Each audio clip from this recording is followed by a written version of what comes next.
school rating idea that has now come to India is a very powerful idea. What it does actually is that it gives you a different way of judging quality of a school. So far in India we have been focused on mostly on the inputs. Does the school have a proper building? Does it have infrastructure? Does it have drinking water facility? Does it have sort of toilets separate for boys and girls? So all of those things are in a way important, but they are all inputs. We have not been looking at the outcomes or the outputs of the education system or of the schools. And the school rating can combine inputs as well as outcomes. And so you have a rating which is more composite, more comprehensive, and also gives you a better information about the quality of not just the input, but also of education. Right? And I think that is probably a far better way of deciding which schools should be recognized and which schools should not be recognized. And particularly with the Right to Education Act that we have passed, which focuses almost purely on input criteria to decide which school should be recognized. And that is going to be, in a sense, a very retrograde, regressive step. And a school rating system which is based on input as well as outcomes is a better way of moving forward.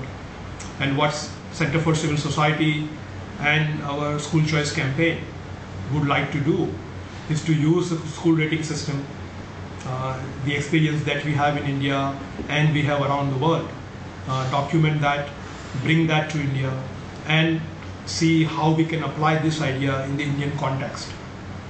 So it does two things. One, it gives schools a way to judge themselves, how well they perform, right? And also gives information to the parents to decide which school is more suitable for their child.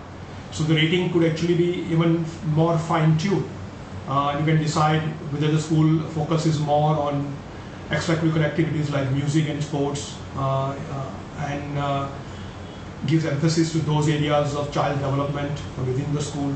So depending on the purpose that we have at home, at hand, we could decide how best to use the rating system to create competition around quality and to create informed decisions by the parents in choosing right school for their child. This is the first pilot project in India that Grey Matters Capital is supporting, conducted by MCRIL, which is a microfinance rating agency in India. And they have now started rating schools in Hyderabad. This is a very good initiative. We actually have been using the information that came out of it. I personally had been involved in designing some of the parameters that went into the pilot project. What we need to do is figure out how to make it cost effective. And this is where I also see a possibility of public-private partnership. Right?